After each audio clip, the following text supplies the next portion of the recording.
Our great lineup of speakers this evening, I want to offer a few opening remarks to provide some basic background lead up to the post to 9/11 and the subsequent wars, which our speakers will then elaborate upon in detail during their presentations.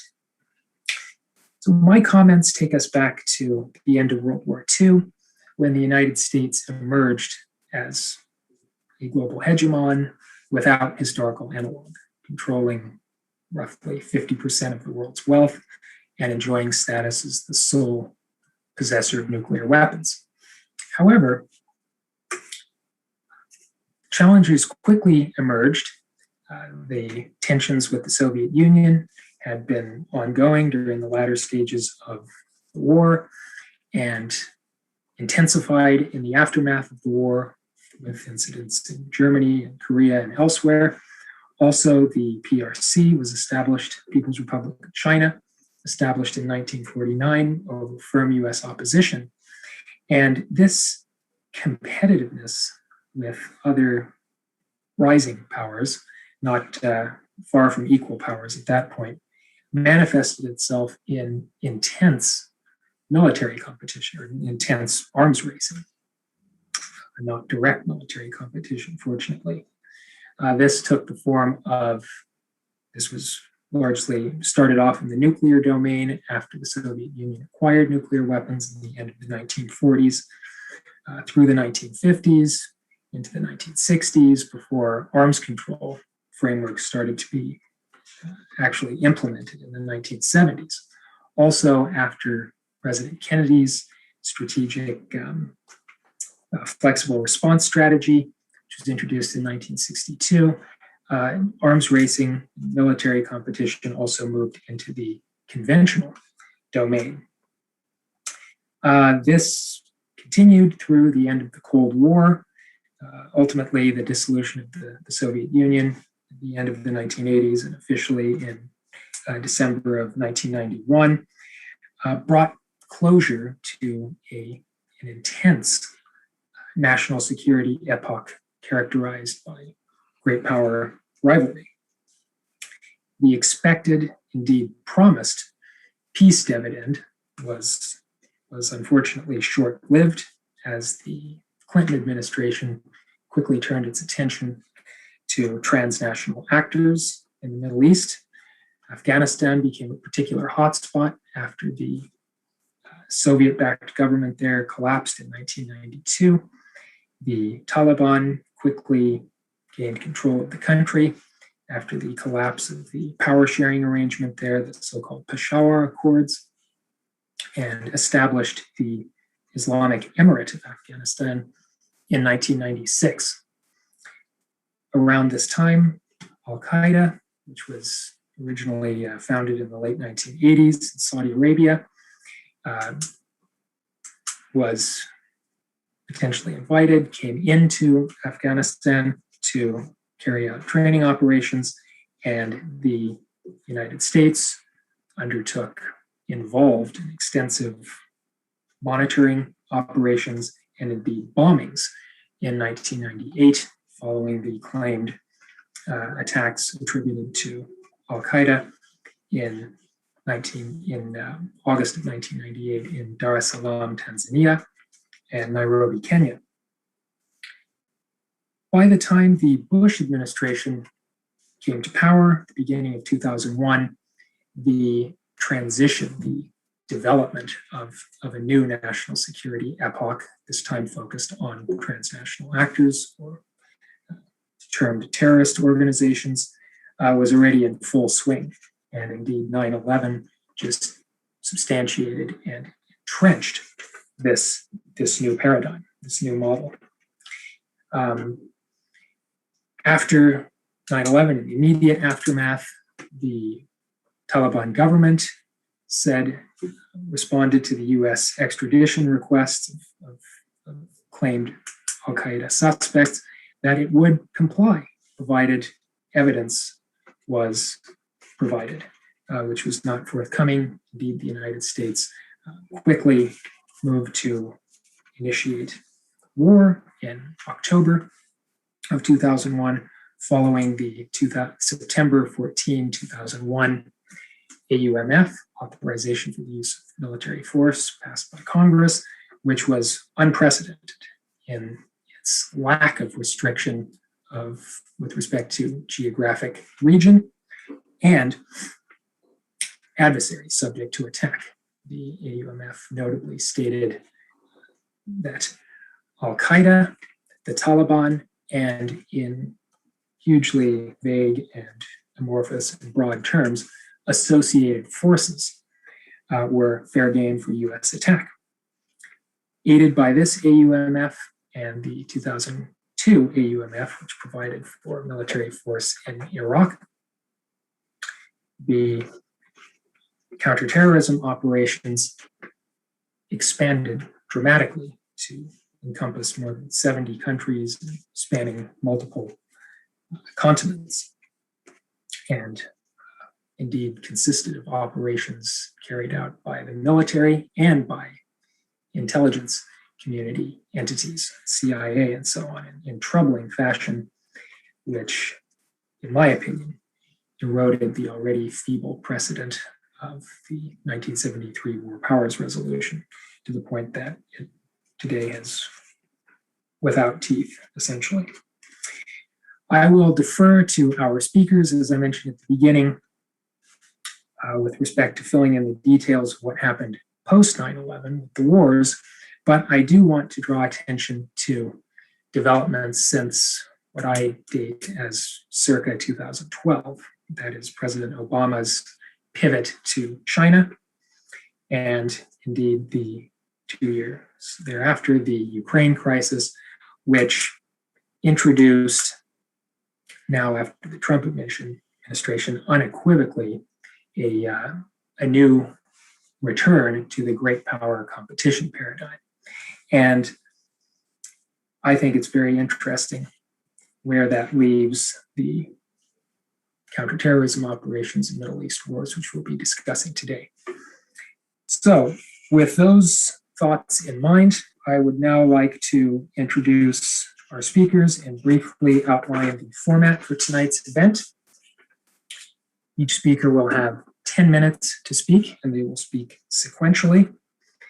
After their presentations, a Q&A will follow.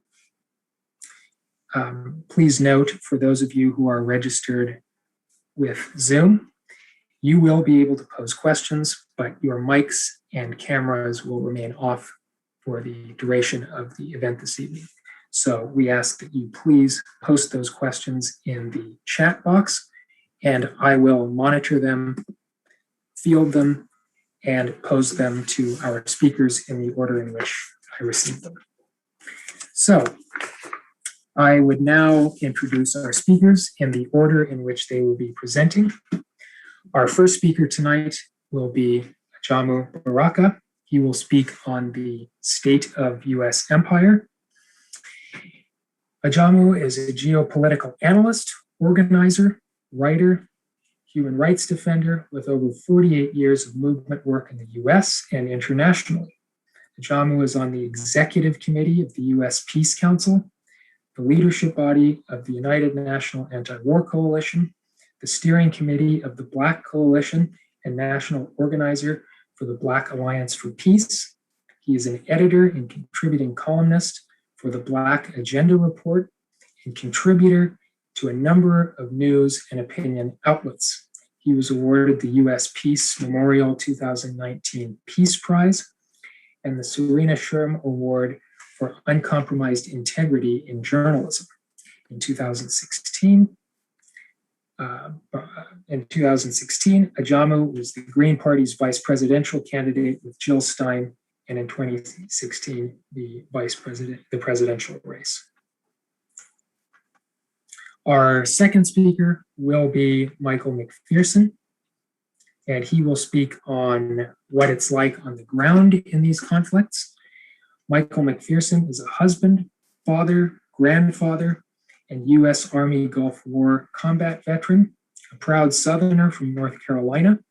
Michael has worked and lived in many cities across the United States. He moved to Seattle in mid-2019 from St. Louis, Missouri, where he served as Executive Director of Veterans for Peace. Michael is a founder of Reclaim the Dream. He is a founding member, co-chair of the Don't Shoot Coalition in St. Louis, Missouri. From 2010 to September 2013, Michael worked as the national coordinator with the United Peace and Justice Coalition.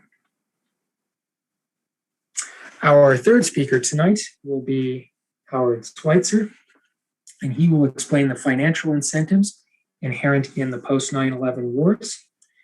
Howard is a Tennessee architect, ecological design consultant on energy efficiency matters, healthy homes, natural materials, and on pre-industrial building methods. He has run for political office, governor of Tennessee twice, and for Congress once. He is a founding member of the Nashville Peace and Justice Center and the Green Party Moving the Money to Main Street campaign, which was adopted by the GPUS, the Green Party of the United States, in 2007. He has presented on monetary reform at Green Party national meetings and has often been invited to present at the annual international conferences of the American Monetary Institute. He is a founding member of the Green Party of Tennessee, the Green Party of the United States, and the Banking and Monetary Reform Committee of the Green Party of the United States. He is a founding member of Greens for Monetary Reform and the Alliance for Just Money, and he serves on their board of directors. He is also a member of the International Movement for Monetary Reform.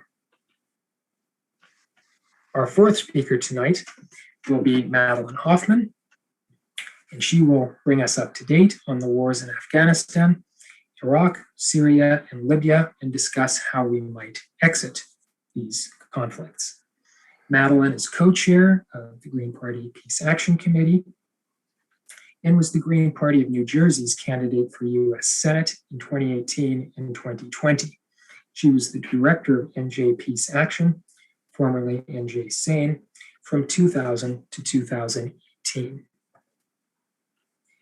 Madelyn will then read a brief statement from Cindy Sheehan, who was originally supposed to be one of our speakers this evening, but was unable to do so for family reasons. Our concluding speaker will then be Howie Hawkins, who will suggest steps for reducing the role of militarism in U.S. foreign policy.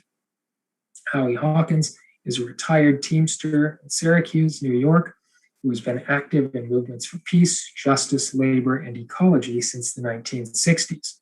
A co-founder of the Green Party, he was the party's candidate for president in 2020. So with that, I am very excited to hear the presentations of these illustrious speakers, and I turn it over to you, Ajamu. Thank you. Thank you. Thank you so much to the Green Party Peace Action Committee. Thank you so much also, Ryan, for your opening comments and for basically, because of the importance of setting the historical context, you took about 50% of my prepared remarks, but that is fine. That is fine. Because we have to set a foundation for even looking at the last 20 years. And Ryan, you really touched on the very important components of that foundation. And so I will go forward from there and just add a bit.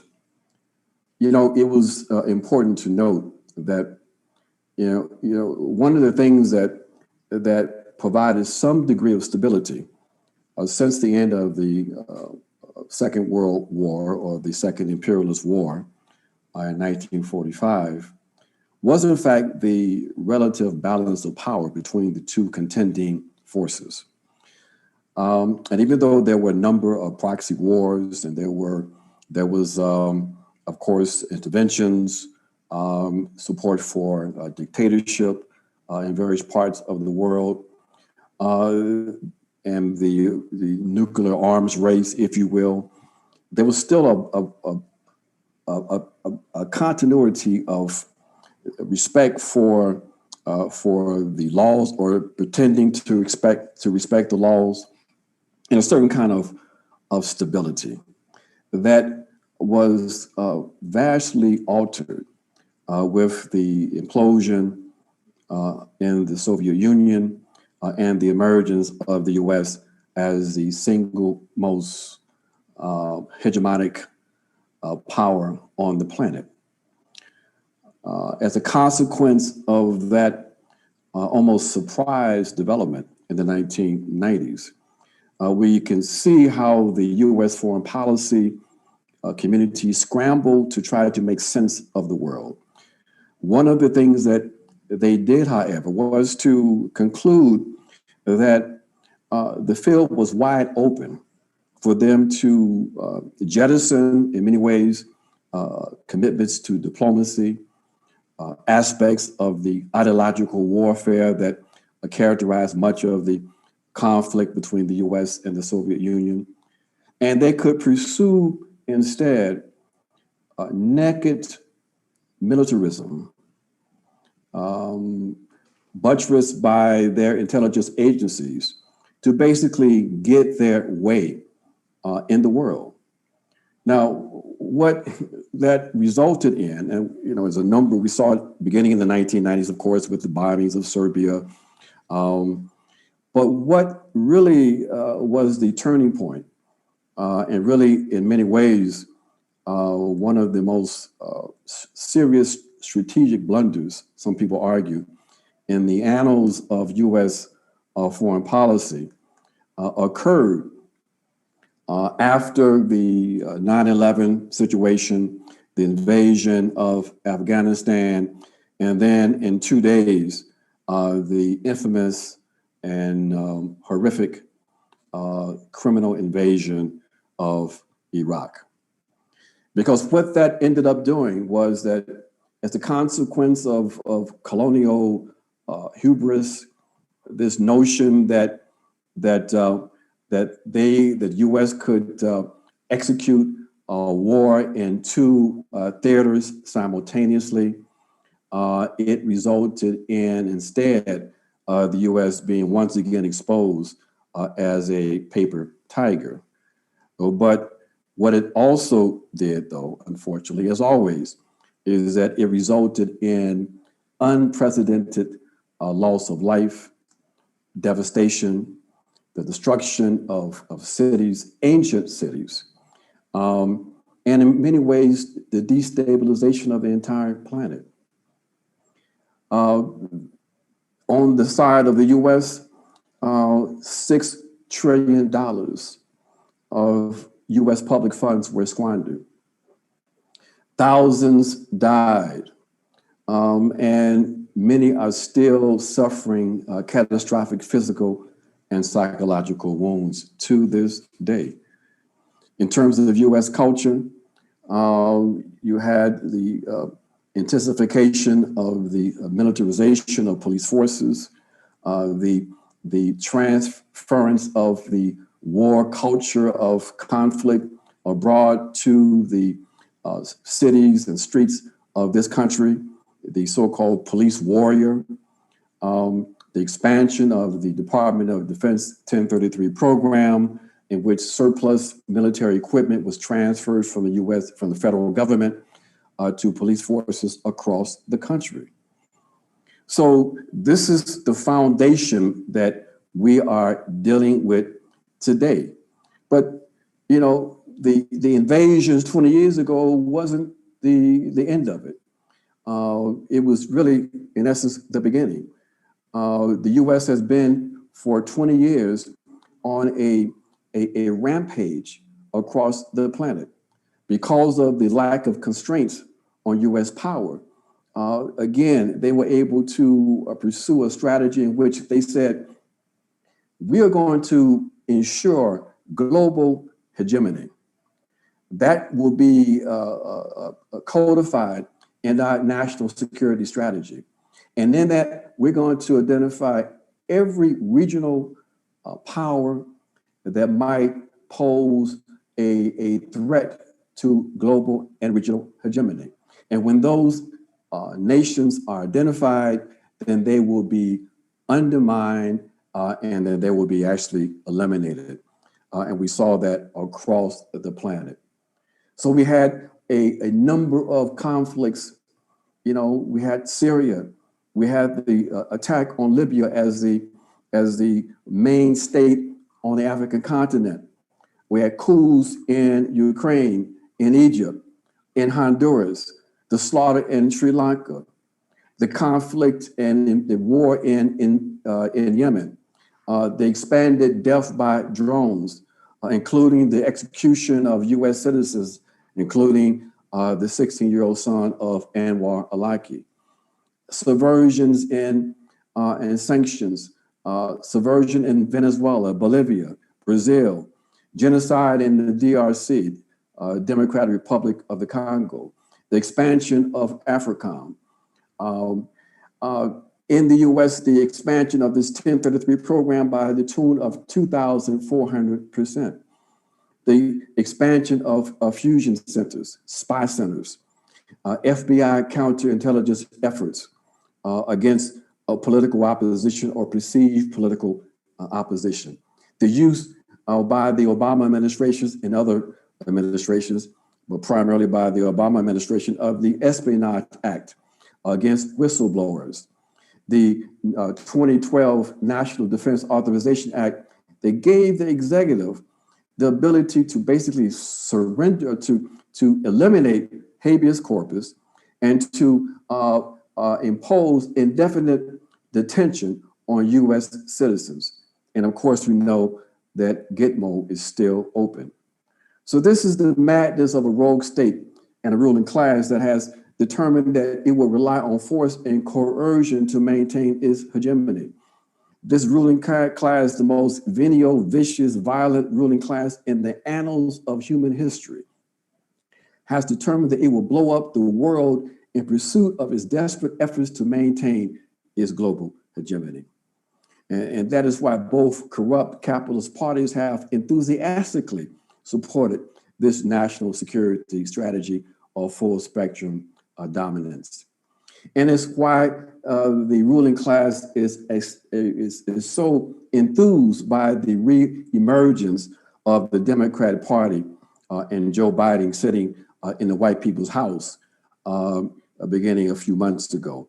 Because now we have the full control of the state by the neoliberal right wing. And we see already what is happening with US policies. We see what's happening with the support for dictatorship in Haiti. We see that the peace process that was accelerated in Afghanistan by the Trump administration that requires for US troops to leave by May 1st, that's being systematically undermined without any real opposition, even from the anti-war communities. We see that in the first few days of him assuming office, they began to expand the US military presence on the ground in Syria. And we hear and we saw that basically they're going to continue the fiction of recognizing this right-wing puppet that no one cared about in Venezuela as the so-called president of Venezuela. And we see how the ruling class with its corporate media is in the process of systematically conditioning the US public to accept a more aggressive strategy and posture toward China. So my friends, this is the situation we are facing now with the attempts on the part of this backward white supremacist ruling class to try to maintain its global hegemony, that they have concluded that they're going to use force and violence because of the legitimation crisis that they are facing domestically and internationally. And it's only the force of the people, the response from the people that can put a brake on US imperialism. Biden has decided that he's going to try to reestablish the US, EU, NATO axis of domination. That's his mission, and that he sees as his responsibility.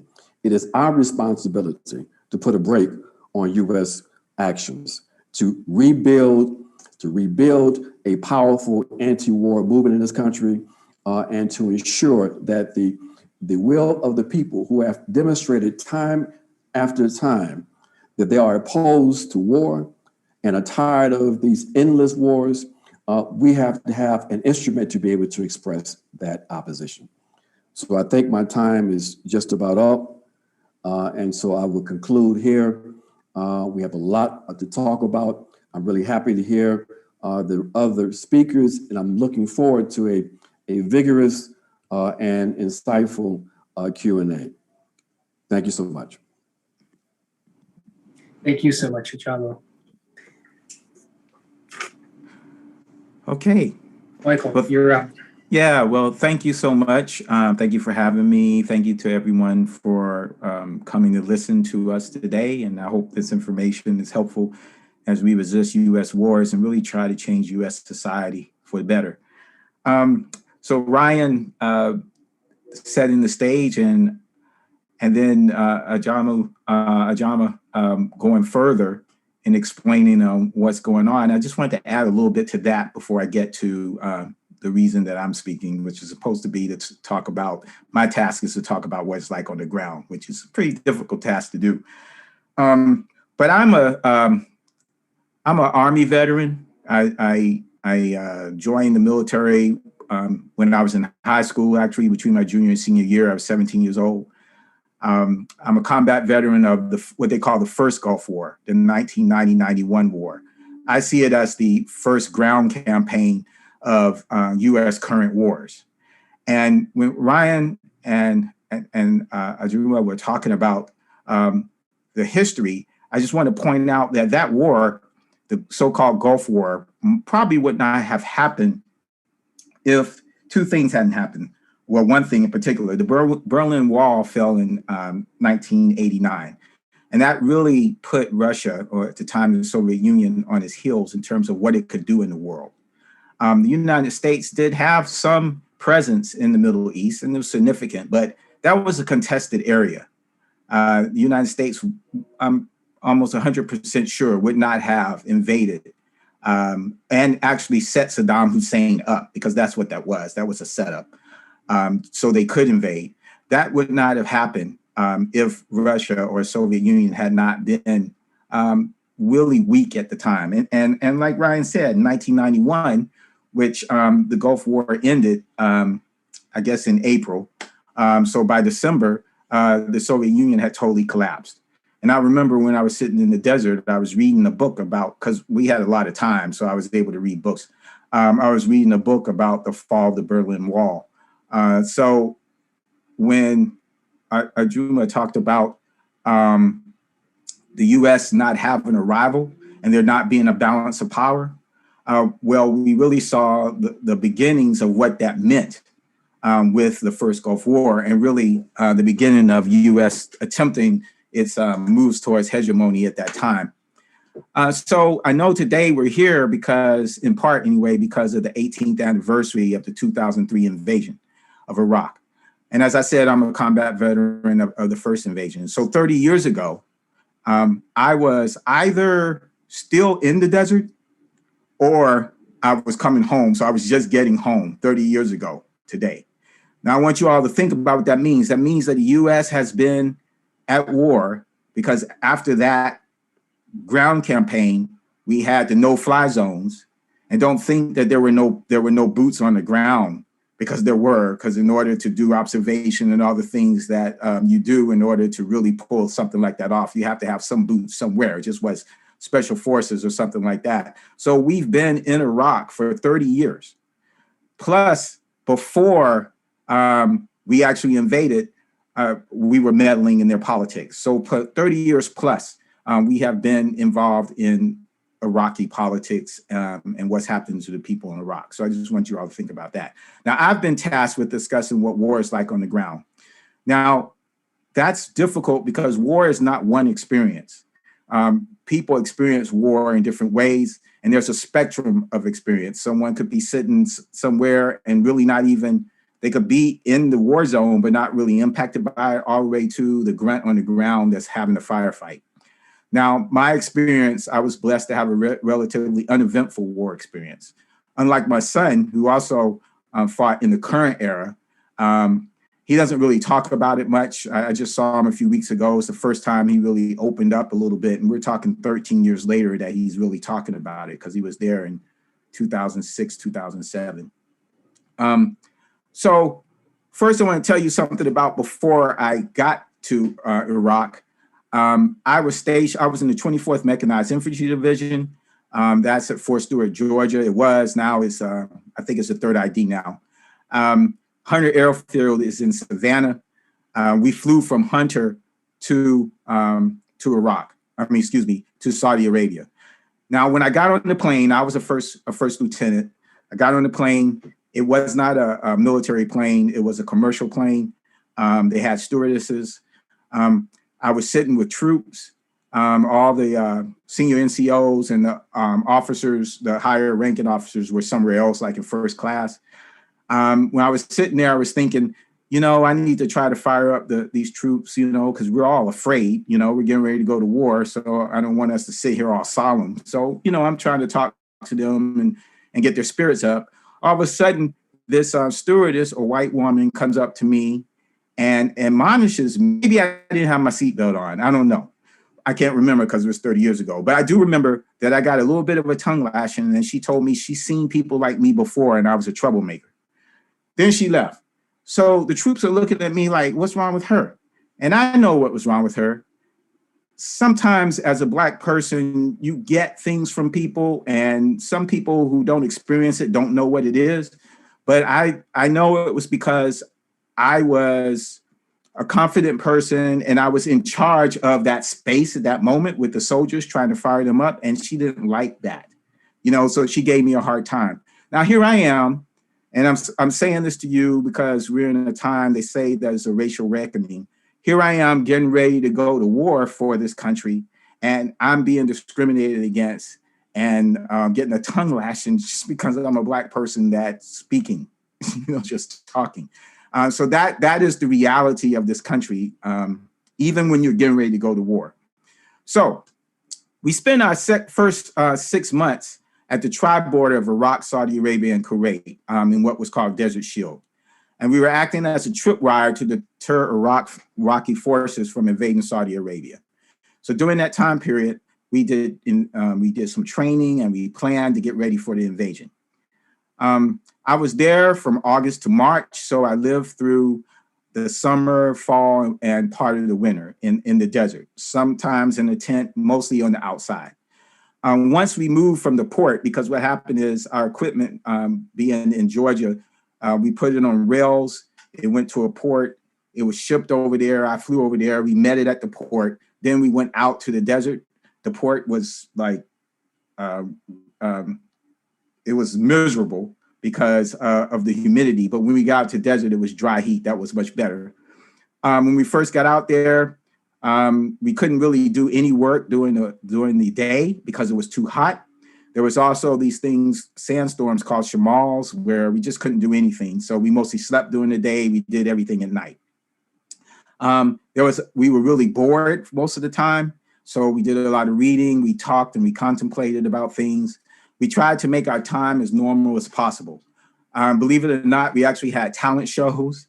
We had holiday dinners. They set up this area called Battle King City because I was in the artillery battalion. And artillery is considered king of the battlefield because in the past, it might not be so today because of bombings, but in the past, other than disease, artillery kills the most on the battlefield. So we had this thing called Battle King City where you could go and hang out and, when you weren't working. We wrote letters and we waited with great anticipation for mail call. I don't think they do that so much now because of the email, but back then, that was like the most important thing other than eating was to get your mail. So we didn't do anything but that, and sleep. Now time moves very slow, okay, until it doesn't. And when it doesn't, there's these moments of great terror when you're not sure if you're going to live or die. Now, to be sure, every day we live with some fear because we're at war, right? But there are these moments, some of them short, some of them long, when your fears really turn to terror, but not the kind of terror where you're frozen, because training kicks in and you act.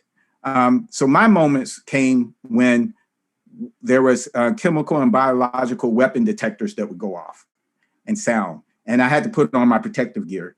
And it was very scary the first time. It's the most scared I've ever been in my life, even to today, because I didn't know, did I get my equipment on fast enough? Am I going to die? And they show you these movies about what can happen to you if you get infected. And I definitely didn't want that to happen to me. And then I had to run around because I had nighttime duty. I had to run around and make sure everybody woke up. So if this was a real attack, no one would die in their sleep. So that was the probably the worst fear that I ever had. Again, my moments of fear were unlike the wars in Iraq and Afghanistan because the conflict was short, right? There was no urban fighting. And in the end, there was little resistance. Fortunately for US forces, there were few casualties. So for US troops, there was little of what Colonel Kurtz in The Apocalypse Now, for some of you that know that movie, he called the horror. But of course, that is not true for Iraqi soldiers. There was plenty of horror for them. According to the US Imperial War Museum, between 20,000 and 35,000 Iraqi soldiers died during the ground war. Civilian deaths resulting from the conflict were estimated at 100,000 to 200,000. Now, the invasion, the Desert Storm invasion, because we're talking earlier when I was talking about Desert Shield, the invasion began with the air campaign of relentless bombing. And a report commissioned by the US Air Force estimates about 10 to 12,000 Iraqi combat deaths in the air campaign, as many as 10,000 casualties on the ground. We don't know how many civilians. And don't forget, they don't really count these numbers right. So the numbers are probably higher. So if you couple seeing people die, if you're Iraqis or if you're Iraqi soldiers, you're seeing people dying, maimed around you, and you have this overwhelming dread that's also caused by the bombs, because bombs hitting the ground, shaking the ground, all that. If you don't know what that's like, it's not fun when you think it's going to land on you. is truly a horrific experience. But I grew up adjacent to Fort Bragg. We felt and heard the bombs and artillery when used by units training all the time. So it was kind of normal for us as a civilian in Fayetteville, North Carolina, to hear that. So as a civilian near Fort Bragg, we didn't have that fear. But I can imagine if I thought the bombs were going to fall on me and knowing how they felt, just shaking the ground, what that must be like. Another scene forever etched in my mind is rolling across the border as part of the invasion force and seeing the armored vehicles spread for miles across the desert. I was part of a mechanized infantry division. I have to say it was an awesome sight that speaks to the overwhelming might of the US military. Now, I can't imagine the fear a person must have felt seeing that image in the distance coming closer and closer. Just imagine that. It has to be one of utter helplessness because there is nothing a person can do other than pray it will pass them by or find a safe place. And in some ways, there's no such thing if it decides to come to your town. Now, I returned to Iraq in December 2003, shortly after the March invasion. I had a chance to experience some aspects of that war with Iraqis and, being there as a civilian. But remember, the insurgency had not begun, but I could see that there was something brewing. So I'm gonna go through real quickly because I know my time is getting short by what I mean by that. So I went there with some people from Code Pink. I can't remember the name of the organization right now. And one of the things that we did is we went outside Abu Ghraib because we heard from people about this prison camp and that family members were being taken there, but they weren't sure. So we wanted to hear stories and talk to people. So we did that. And that was horrific, just listening to that, imagining if your family member is snatched and you're not sure where they are. There was gas lines. We went and talked to people while they were in gas lines. There was intermittent electricity. There were many buildings that were bombed out. We talked to human rights activists, and I remember one telling me that Saddam Hussein used to brag about US support and helping him come to power. And I think that's important to understand because people on the ground know the truth. We get a lot of propaganda and we have to dig for the truth, but the people who are experiencing these wars, US wars, they know what's happening. So for the US to say that we're coming to liberate you, but I know you helped this dude get into power, that's just an absurd idea, right?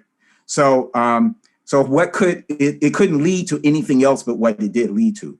We talked, for example, we talked to a family in Sadr City, which is a neighborhood of Iraq.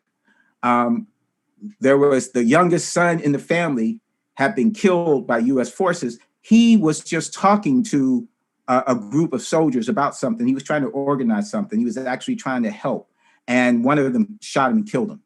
And they wanted to pay some money to the family. But the family was really angry. And his older brother told us that there must be justice. And he told us in such a way that I understood that if there was not justice, that the US was going to pay in some way, right? This all foreshadowed the coming storm of violence and violent resistance that eventually took place. Now, if you look at the resistance here at home to the injustice we have to, let's say, police killings, this is righteous action that must be taken to demand justice and fair treatment. Now, imagine the abuses that we have here, much, much worse than the ones we suffer. Take the anger we have that we have seen in the streets. Me being part of that anger when I was with Ferguson. Take that anger and multiply it many, many, many fold. That is what bubbled up and exploded in Iraq. So that's all I have for you right now. And I look forward to answering questions and talking more. Thank you. Thank you so much, Michael. Howard, the floor is yours. All right, thank you. Ajamu and Michael, those were really bringing us up to date. Thank you. And devastating stories. I can't imagine it. War is hell, like they say. I'm going to talk about the financial incentive structures inherent in war. post 9/11 war on terror, etc. But I want to remind you of something Carl Sagan said, that we must know the past in order to understand the present. And of course, that's true in all kinds of areas. And of course, that's science, basically, right? You do stuff, you see what happened. But the incentive for war is, and has always been, for personal gain, for profits, for the wealthy who are involved in constructing those wars. And of course, the financiers got involved in this back in the Middle Ages. So for more than 600 years, we've had financiers pushing war because they found that it was extremely profitable. And war debt also allowed them to get control of governments through central banks. The first one was in Sweden as the result of a war between Sweden and Denmark. And the banks got control of the monetary system of Sweden. And eventually, very soon after that, was in control of all the monetary systems of Europe. And England was the last one to go down pretty much. And that was funded by bankers out of Amsterdam. And one of the things that I was surprised to discover, but the Bank of Amsterdam, all these things that we hear about, short selling and, derivatives and all that stuff, they were doing that in the 1600s in Amsterdam. So none of that stuff is new. Same way with the incentive for war being profit. Now, the war on terror too. Now, it's interesting. We know that the funding of war goes to both sides. Otherwise, you can't have a war because it takes a lot of money to arm people to go to war. And so financing has to flow into both sides. And they learned that also 600 years ago, that was a very profitable way to go. And then you could choose who wins or not win, or just keep it a continuous quagmire as long as you can keep a country from kicking you out and making it too expensive for you. So the war profiteering is so common today, it's accepted as the basis of the U.S. economy, right? And the ruling class deploys military, they say, for three reasons. Forcibly open countries to foreign investment, to ensure the free flow of resources, and for profit. But the first two serve the third interest of profit. They got to do those other two to get the profits. So it's firmly entrenched. It has to be firmly entrenched in order to satisfy their investors. And we all know war is a racket. It's a global industry that sells goods and services to the U.S. government and allied capitalist regimes all around the world.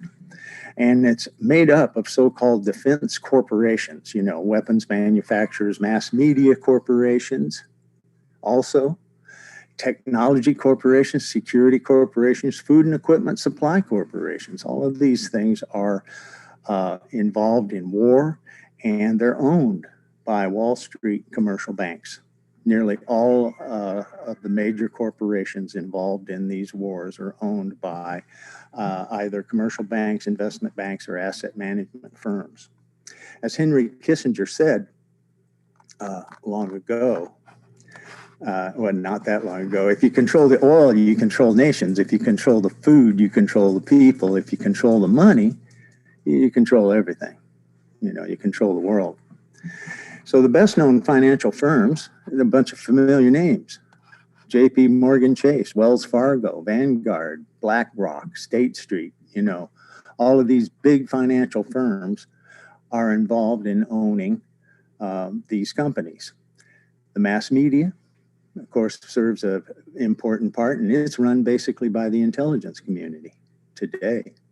The CEO of NPR is the former propaganda chief of U.S. Agency for Global Media, John Lansing.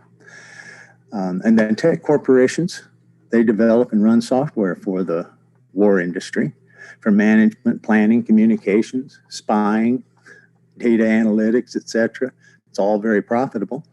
And the corporations behind all of that, Accenture, Booz Allen Hamilton, General Dynamics, Leidos, Mantech, and others, they're all owned by the financial firms, those banks, those investment firms, investment banks. And this was proved back in 1912 by the Pujo Committee investigation. I mean, even before we had this big war machine, it was proved that the banks controlled every industry in this country. And that was just before the 1913 handing over the country to the banks, when they established our central bank, which is an interface for banks controlling governments. Now, ending the wars is going to require addressing this for-profit motive embedded in the monetary system. Because if you can create money, obviously, that's a tremendous power. I mean, a lot of money is a lot of power, but if you can create it, that is a lot of power, right? So they're able to create the money that they need to buy whatever corporation they need. As Josiah Stamp, who was the president of the Bank of England, once said, he said, the bankers own the earth. He says, you take it away from them, but leave them the power to create deposits, which is creating money. We create money today as debt. So we're using credit for money.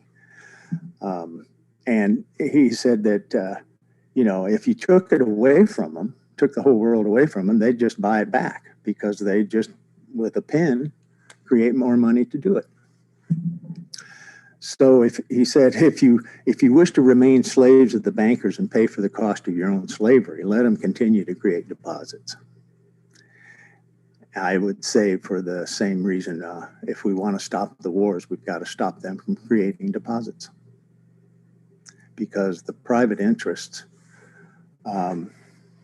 seem to like war because it's so profitable.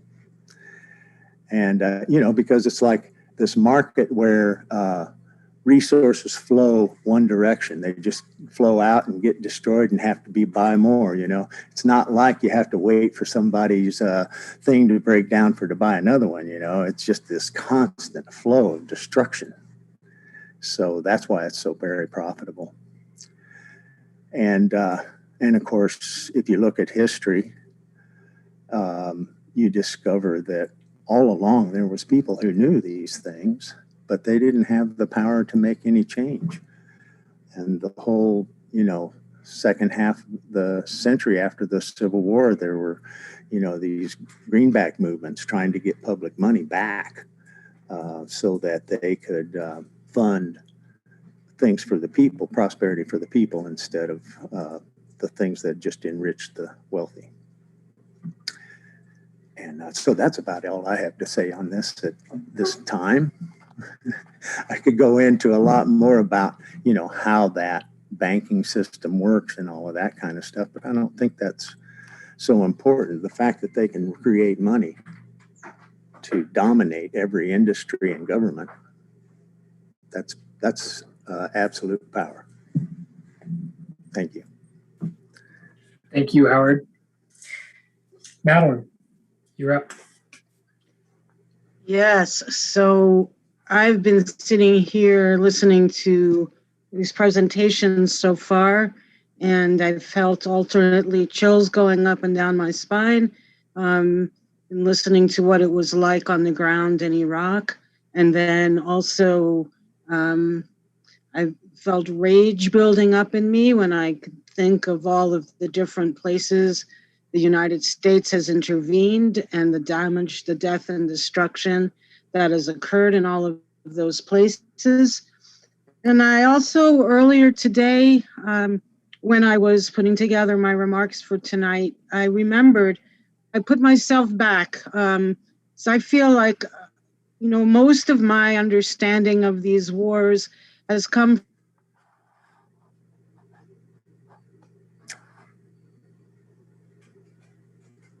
Oh, she froze. from my work. You can't. Also, as someone who has traveled, can you hear me now? Yeah, Madeline, sorry to interrupt. You might want to repeat the last sentence or two as you froze momentarily.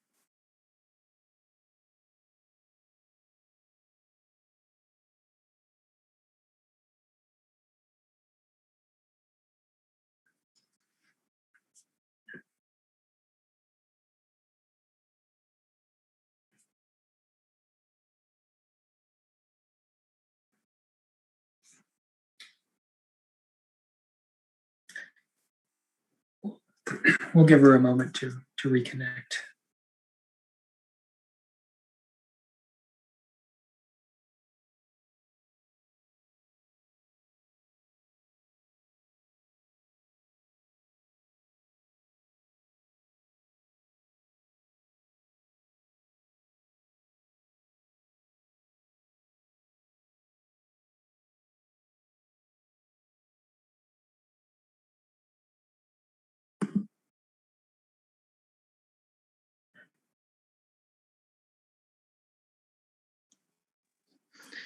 Let's see if I can stay.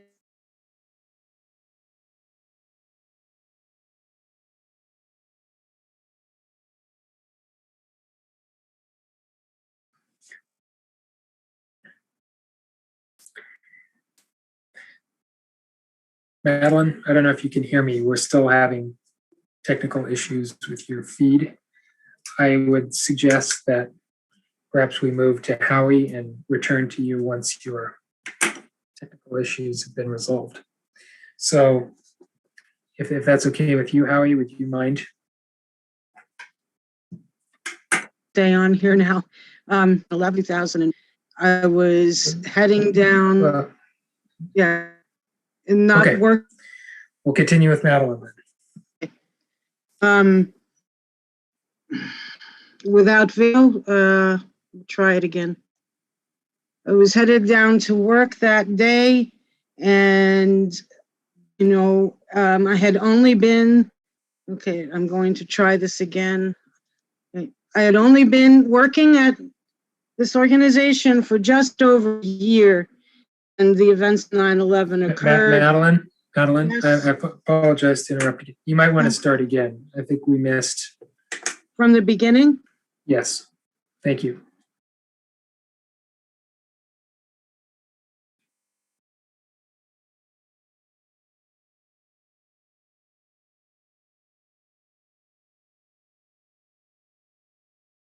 All right, I have Ajamu, Michael, and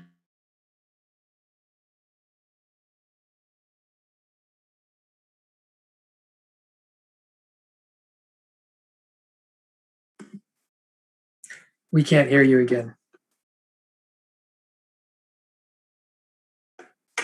Howard, and I started to work. I don't know how to proceed. Okay, Madeline, we're going to move to Howie, and if we can get you back, we'd love to hear you. But we're going to move to Howie at this time. So Howie, with that, the floor is yours.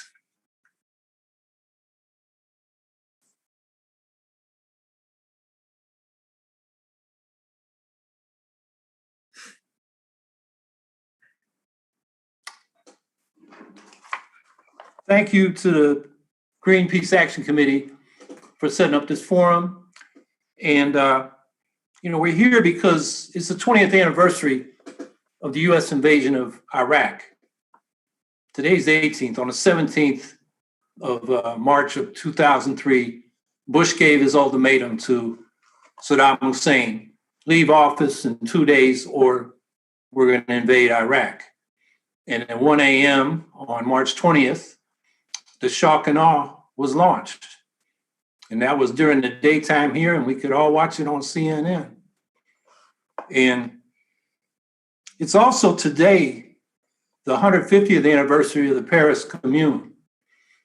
And it's relevant because France and Germany had fought a war. And that's why the workers of Paris took over their own city. But once they did, the monarchists and imperialists of France and Germany cooperated to crush that revolution. And they didn't just crush it, they basically killed off what they called the sans-culottes, the artisan workers and the lower middle class of shopkeepers and small producers and merchants. They just slaughtered them. They wiped them off the face of Paris. If they didn't, 20, 30,000 people were killed. Children, women, didn't matter. Blood was running in the gutters, bodies floating down the rivers. And then the ones they didn't kill right then, they put in prison or exiled to places like New Caledonia.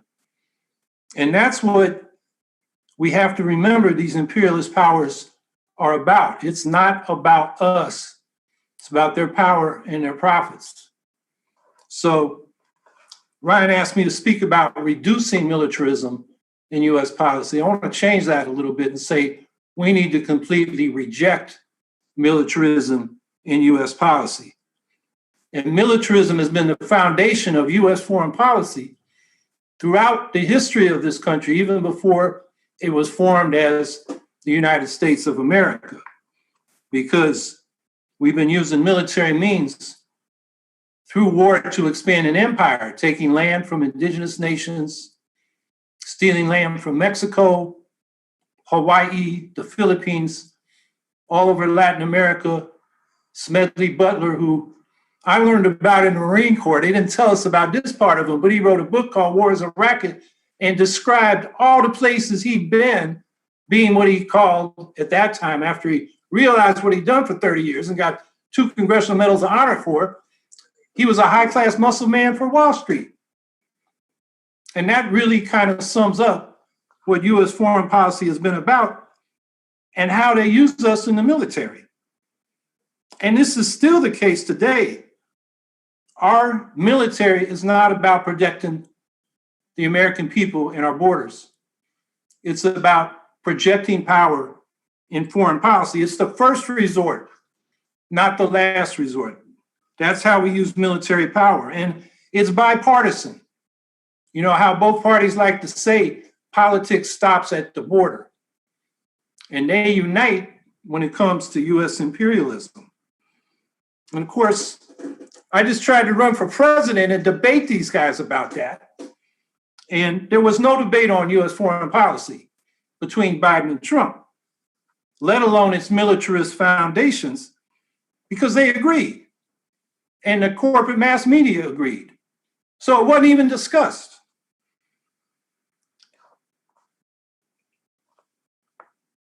So our campaign tried to raise these issues. And we raised demands for immediate peace policies, which I'll talk about in a minute. But we also talked about system change, from capitalism to an eco-socialism, as necessary for building an enduring peace. We can raise immediate anti-war and anti-militarist demands, and we should. But what we're really doing is playing whack-a-mole.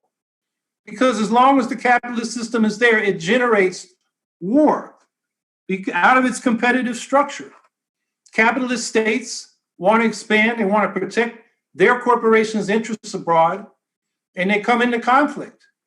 And you get these inter-imperialist wars, which have been so devastating. The worst, most deadly wars we've had in the world were World War I and World War II.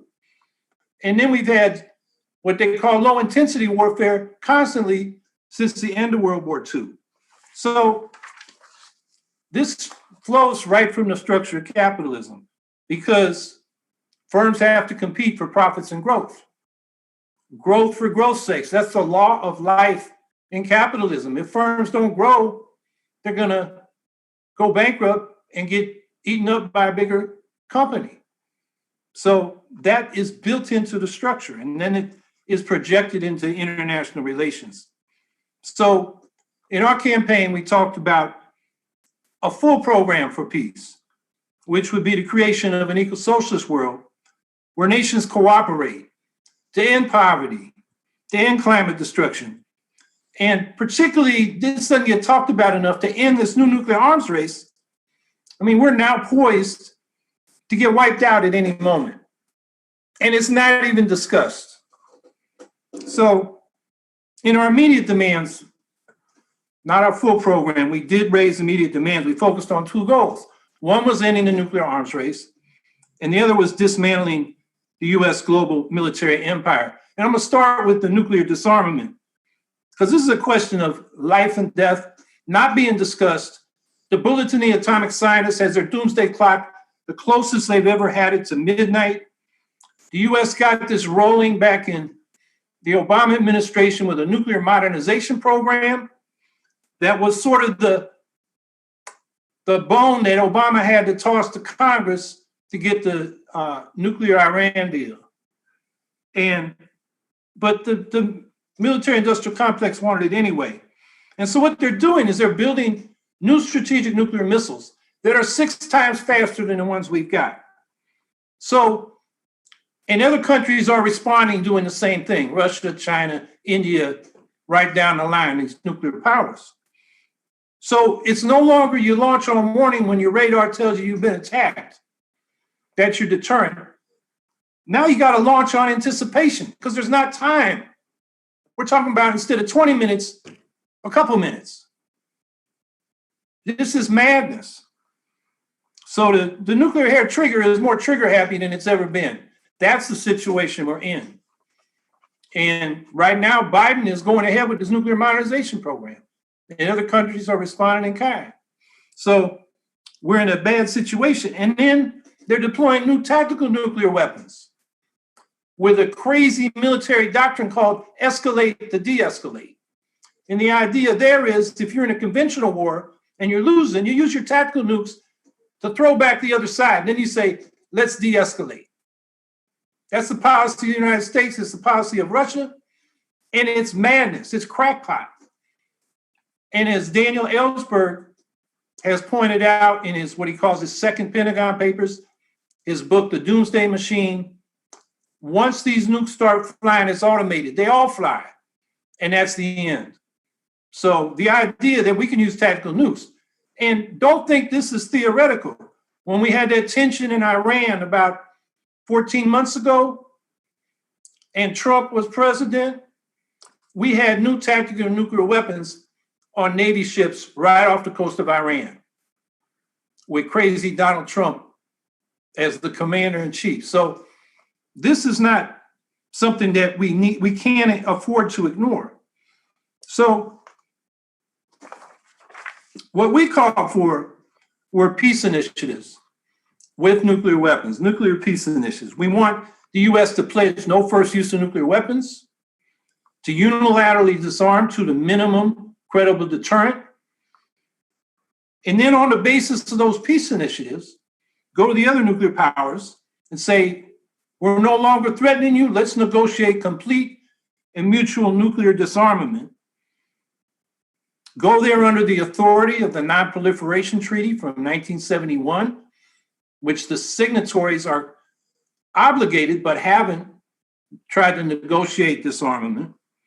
And go there now with world public opinion, 180 nations that have signed or ratified the new Treaty on the Prohibition of Nuclear Weapons. The International Campaign for the Abolition of Nuclear Weapons got the Nobel Peace Prize for getting that treaty, the wording signed by 122 nations in 2017. The Nobel Peace Prize. And very few people in this country even know that. Because the nuclear arms race is not a topic that the media covers. Our politicians don't want to talk about it, and we're totally committed to it. So that's why we have a Green Party. There are now 54 nations that have ratified it. It went into effect on January 22nd. So if we had a progressive government, they could go into these disarmament if they pledge no first use, start disarming to a minimum deterrent and said, let's get rid of all of them, the world would be with us. But that's not the government we've got. So the fact is this wasn't debated, I think just shows how thoroughly militarism has infected not just the politics, but the media system in this country. I mean, you go to a football game and they have a jets fly over. You know, it's everywhere. And then as far as dismantling the global military empire, our leading demand was a 75% cut in military spending. and redirecting those resources toward a global Green New Deal. And stop being the world's global military empire, and let's be the world's humanitarian superpower. Let's provide aid instead of arms. Let's make friends instead of enemies. That would do more to promote US and world peace and security than this global military empire that we've got, 800 bases all over the world. Special forces doing special operations, secret operations in most of those countries. Depending on how you count, 8 to 13 conflicts in which US troops are in combat right now. We're at permanent war. And the other thing is, it's not just a waste of money, it's a waste of labor and brain power. You know, our scientists, our engineers, our technicians, our workers, our managers, they're focused on how to kill people instead of dealing with the energy crisis, new antibiotics and antivirals to deal with these drug-resistant diseases, housing for the homeless, clean water, preventative health, elementary education in the global South where countries don't have the resources to provide that, rebuilding infrastructure, restoring habitat for ecological sustainability. That's where all that brain power and labor should go, not to weapons of mass destruction and endless wars. Now, in our campaign, we had intended and didn't have the time to specify what we would cut to get a 75% cut in military spending. But Code Pink, just a couple weeks ago, came out with 73%.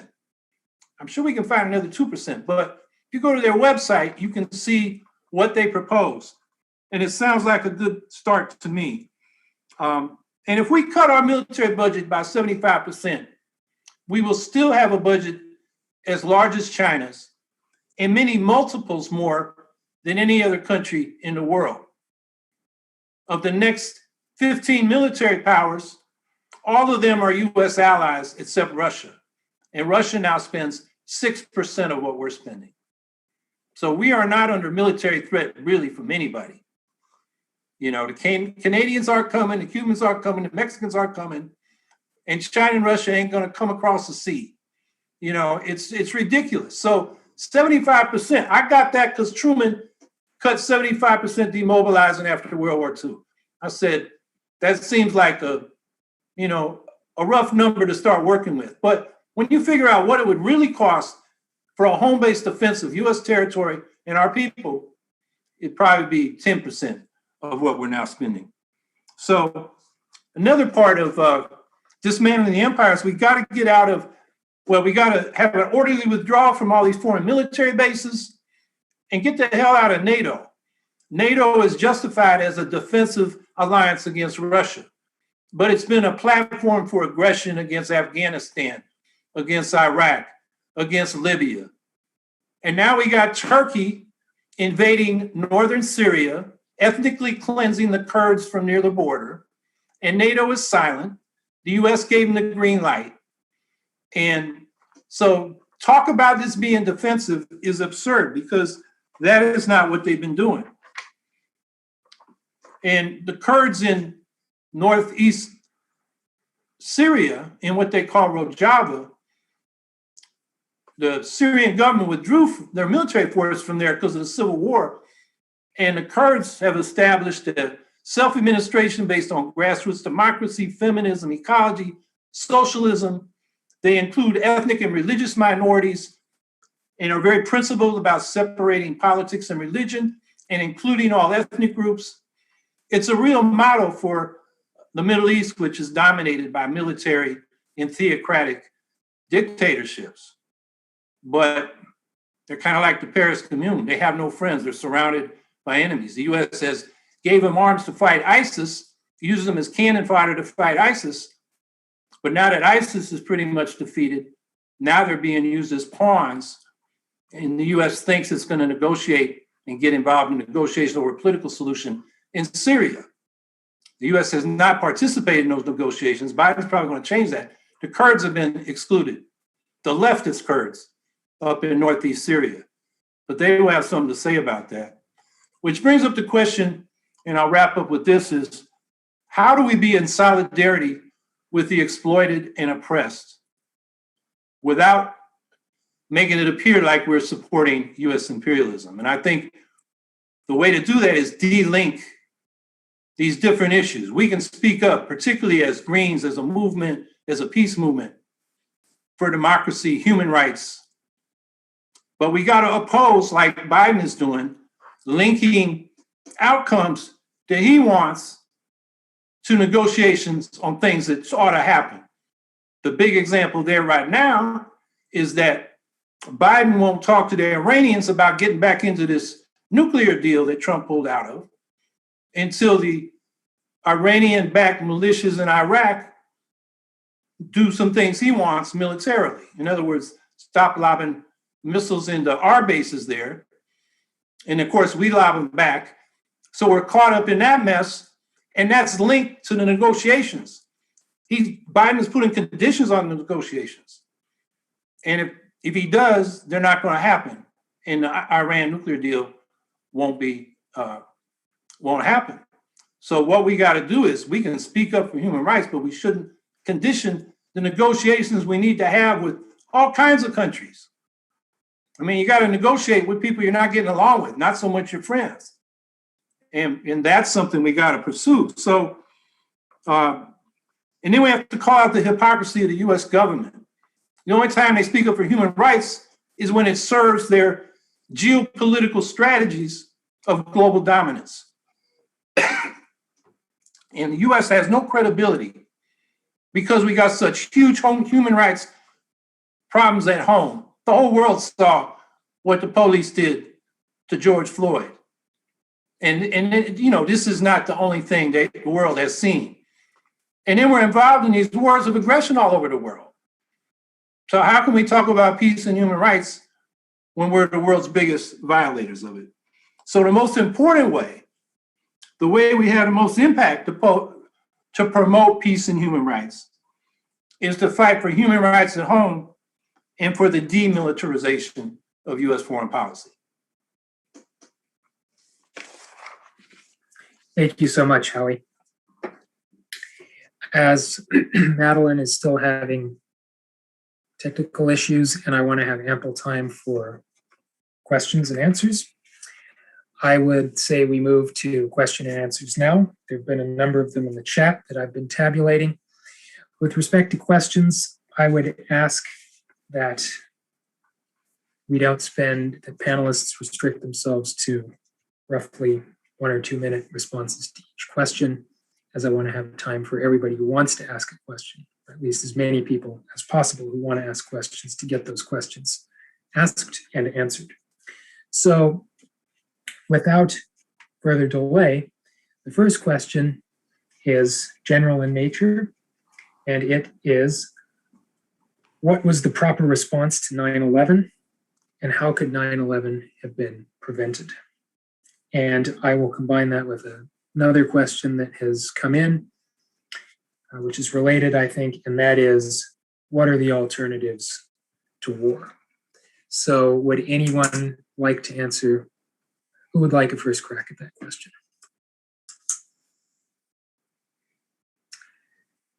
Howie, you're up. Well, 9/11 was a crime. So it should have been international police action.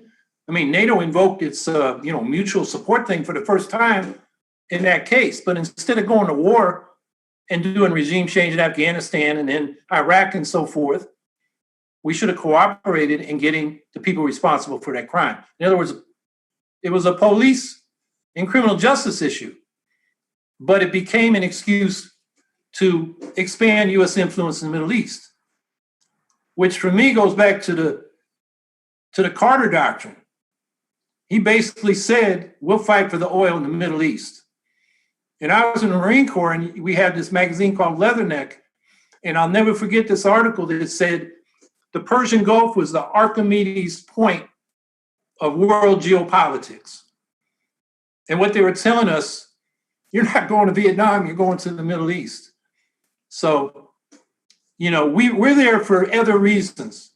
And 9/11 became a good excuse for us to do that. So I would say treat it as a crime and bring the criminals to justice, but don't start, regime change wars all over the Middle East. Ryan, I see a message that says that Madeline is muted. Yeah, I'm going to circle back to her after we finish with these questions.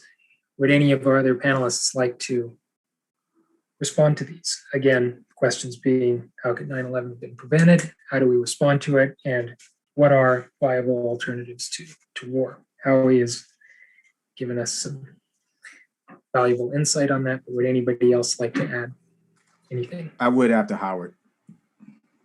Yeah. Howard, you're up. Can you hear me? Yes. Okay. Well, getting control of public policy so that we can, turn this war machine back into a peace machine.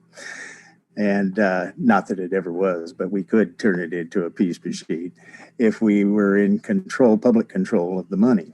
And of course, that's going to be a huge battle, obviously, and it'll take a world movement to do it probably. But then the alternative to war would be to build the garden, reestablish really peaceful, wonderful, community-based economies all over the world, rebuilding the soil, getting it capacity to absorb carbon again rebuilt.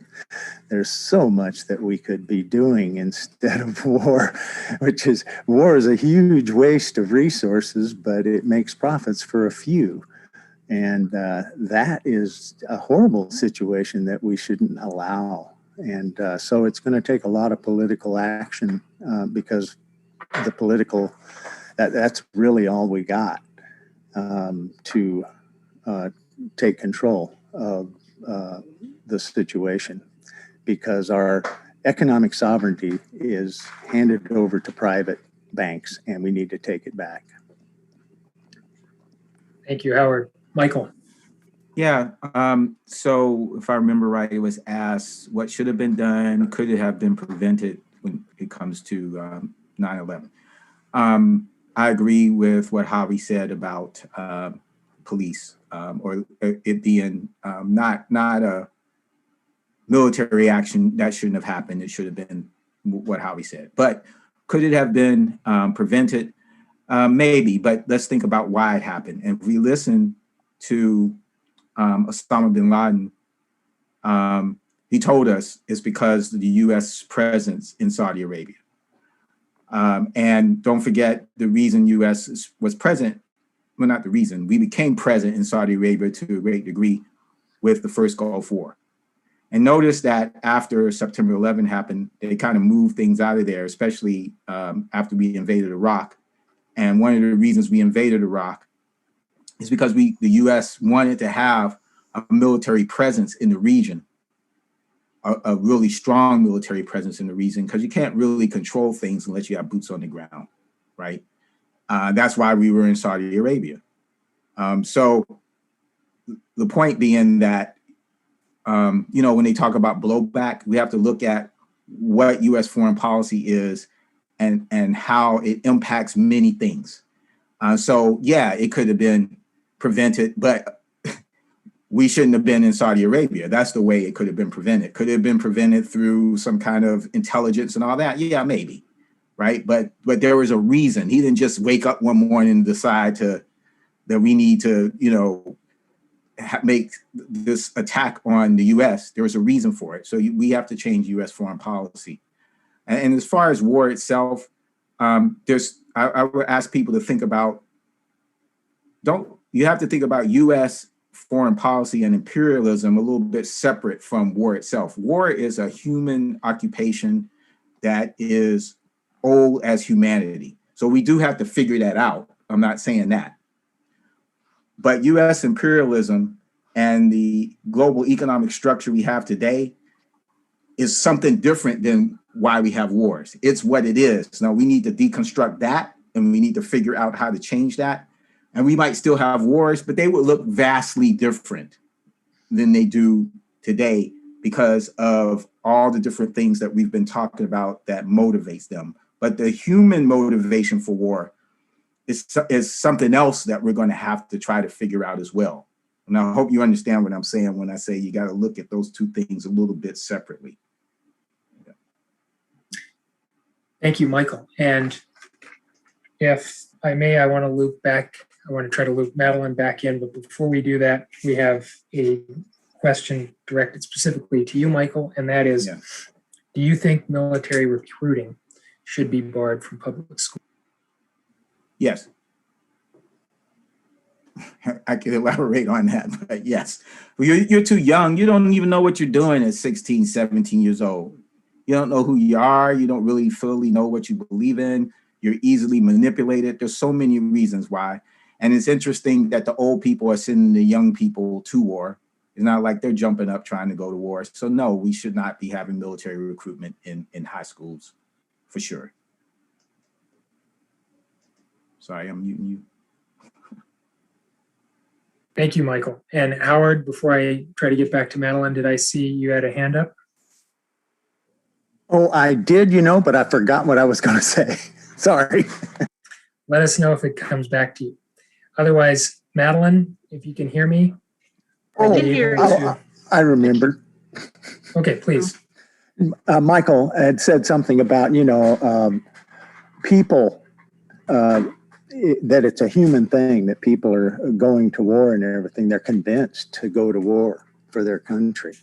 And that is where the mass mental manipulation of the social management system of schools and media plays a strong part in instilling in kids to obey, to make good soldiers. That's why our whole school system is set up on the Prussian model, which was for producing good soldiers.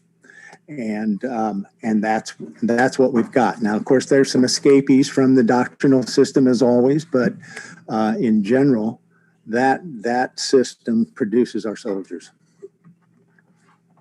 Thank you, Howard. And Madelyn, I would invite you to share your remarks with us if you are technically able to do so. I'm going to try. I would also ask you could please keep it to 10 minutes. We got a lot of questions to get through. Thanks so much. Oh, you're welcome. I probably won't take 10 minutes because a lot of what I had planned to say has already been said. But if I can be heard, I wanted to answer some of these questions that have come up after everyone has spoken. I remember back in 2001, people like Donald Rumsfeld and all saying that this war on quote unquote terror that has been unleashed is a war that will likely not end in our lifetimes. Okay, and here we are 20 years later, the wars continue, the wars are raging. And if we even look more closely, they're not wars. None of them was declared a war by Congress. These are illegal military actions all around the world and illegal military actions that need to stop. The May deadline for withdrawing from Afghanistan would happen just shy of 20 years after the US invasion of Afghanistan. And if we don't leave now, we're never going to leave. Like Iraq, as Michael was discussing, like in Iraq, we started meddling in Afghanistan in 1979. We drew the Russians in, people from the former Soviet Union, we drew them in to battle the Mujahideen. We wanted Afghanistan to be Russia's Vietnam, and we still are there. The people of Afghanistan have known nothing but war for 2 generations, for 40 years now, from 1980 to 2020. It's time to get the US out of there. The United States has a big target on its back. We also have to remember, and no one has brought this up because maybe it was said in 2003 or thereabouts, but the Project for a New American Century laid this all out in great detail in their document, Rebuilding America's Defenses. And so much so that former General Wesley Clark was summoned up after 9/11, talked to some of the higher ups, and then was asked, and then reported on what he saw. And he said the US was planning, had a 5-year plan to overthrow the regime in 7 countries in 5 years. Now it's been 18 years and we're still trying. Iraq, Syria, Lebanon, Libya, Somalia, Sudan, and Iran. And we're still trying to unseat the people in power in those countries. And if we don't pay attention to what the Project for a New American Century laid out, and if we look at all of these actions as separate wars and separate actions, they're never going to end. What's happening in Syria is a disgrace. Right? The Joe Biden's bombing of Syria was illegal on top of illegal on top of illegal. And yet there are people saying that was done in self-defense for an attack that was waged by Iran on the US military base in Iraq. But remember, the United States is in Iraq illegally. The United States is in Afghanistan illegally. The United States is in Syria illegally. We were not invited. We are not wanted. The United States is a master of exploiting divisions, increasing divisions between people. And so for us, if here in the United States, we expect to end the wars, we need to rebuild a peace movement that's independent of either the Democrats or the Republicans, that does not accept the limitations put on us by either the Democrats or Republicans, that doesn't apologize for Joe Biden's bombing of Syria. I mean, I couldn't believe it. The next day after the bombing of Syria, or 2 days later, perhaps, the press said, oh, but you know, Joe Biden didn't drop the second bomb because there were reports that there was a woman and child in the vicinity. And so he backed off, as if somehow he's the humane one. He's bombing in a humane manner. Bombing is bombing is bombing. War is war is war. Michael described it so vividly, I had chills going up and down my spine. If the United States wants wars to end, if we want, people here in the United States and elsewhere want the wars to end, we have to call for it. In fact, I was contacted by a reporter from Sputnik News Service this morning because of the current flap between Biden and Putin, where Biden says Putin's a killer and Biden says Russia meddled in our elections. Who's the killer? Who's got over 800 military bases all over the world, not for defensive purposes, but for offensive purposes? It's the United States that does. Does either country have the moral high ground right now to tell the other country, meaning Russia and the United States, to say, we will only talk to you under certain conditions? I say no.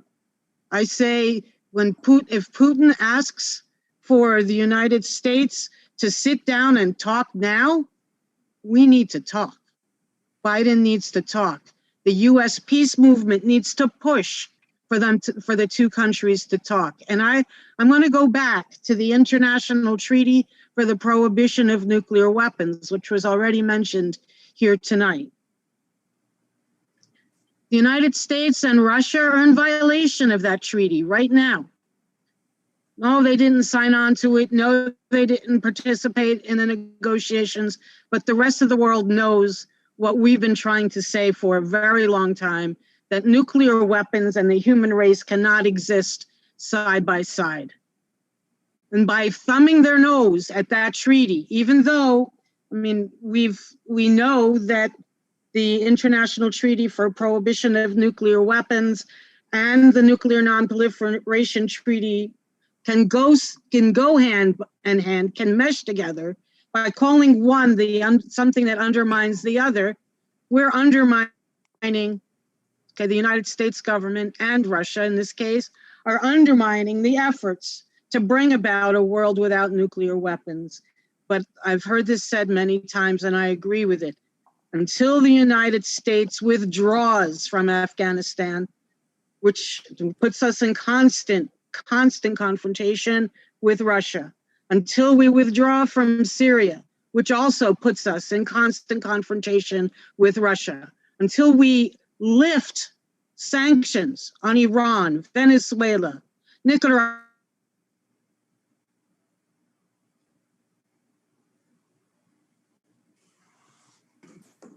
Madeline, you've cut out again. Nicaragua, Zimbabwe, Cuba, which also puts us in the, let me, more opportunity, please, because I was in the middle sentence. Can you hear me? I can hear you now. Okay, so unless we withdraw from these countries, acknowledged in the middle of a global pandemic, we're still enforcing, imposing rather sanctions on countries around the world who should be allowed to choose their own governments, who should be allowed to take care of the health of their own people. Until we do that, until we stand with Putin, until we honor the international treaty that people around the world acknowledge is necessary, until we do those things, cut the military budget. Hey, remember just last week, all the fighting over a $15 an hour minimum wage? If there was call for, more money to attack Syria or some other country, and until we make sure that Libya stops selling slaves, the slave trade ends in Libya, we're not going to bring about peace. And I think that it's really important. I think it's really important for people. As a Green, we know this better than many. It's really important for us to stay independent of the two political parties. It's really important for us not to look at Joe Biden as a savior, as the Democrats as a savior, as a kinder, gentler imperialism. Imperialism is imperialism is imperialism. And if we want to end wars, we have to keep calling for it. We can't say, oh yeah, but he didn't drop the second bomb on Syria because he's got a heart and he has empathy. We can't do that, right? We have to stand firm. And yes, with Saudi Arabia as well, remember, Biden said that he's committed to stopping arms sales to Saudi Arabia. And we had celebrations on some of the nonprofit foreign policy groups in the United States when he made that announcement. I keep hearing from friends in Yemen that the bombs are falling, hunger remains, famine continues. Where's the outrage at that? Where's the outrage from Biden or anyone else about the ongoing catastrophe, humanitarian catastrophe that is Yemen? We need to cut our ties with Saudi Arabia. We need to enforce international law with Israel, Palestine, so that the Israeli occupation of Israel ends, the brutal occupation ends.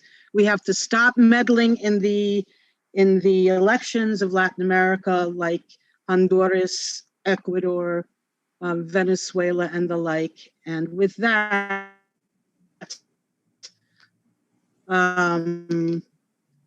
should I read a little bit from Cindy Sheehan, or should we consider that yes, Bolivia? Should I read a little from Cindy Sheehan, or have we run out of time? I would love to hear Cindy's remarks. I would suggest that we proceed with questions, as we only have about 15, 20 minutes left. All right, and questions that I appreciate the opportunity to make some remarks, and I apologize for the technical difficulties. Thanks, everybody. Not at all. Thank you, Madeline. Really appreciate it. Quick question for Howard. I think you might have addressed it briefly in the chat, but the question was, can divestment campaigns be directed effectively against financial institutions supporting the defense industries? Yes. In fact, I think that'd be a great movement, a divestment, a general war divestment movement of, boycotting these banks and just going after them, because it's they who control our public policy. The Princeton, the capital holders, and a lot of them are the bankers themselves, but also they're the bankers' bigger deposits, right? Whoever has the big deposits in the bank, that's who the bank serves. We learned that at the Beverly Hillbillies show, right? And so we got that. I think that'd be a wonderful thing, a divestment movement to bring attention that the banks are exerting this awful power on the world and profiting from wars.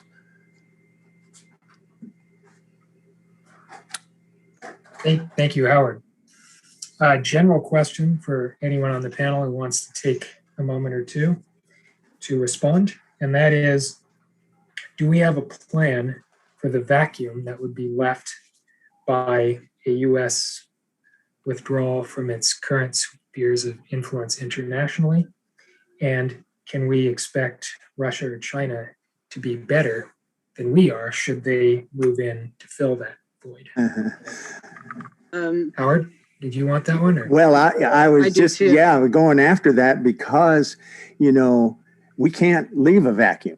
I mean, if we can stop the war, but we need to replace it with peace. We need to replace it with investment in those countries, helping them get it back together and get their democracies back together.